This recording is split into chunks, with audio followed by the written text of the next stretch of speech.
When you think of a laser, you might probably think of a device like a laser pointer, where you press down the button and the laser spits out a continuous beam of monochromatic light. A laser is about creating a scenario or a material called gain medium that has been forced into a state far from tape equilibrium, where it basically allows air and light passing through it to copy or multiply itself. The physical mechanism here is called stimulated emission.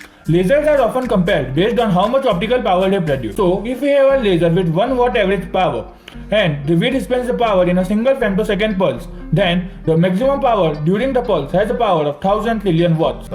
First you use a AC laser which produces a nice short initial higher energy pulse. Then what you do is you pass it through something called a stretcher.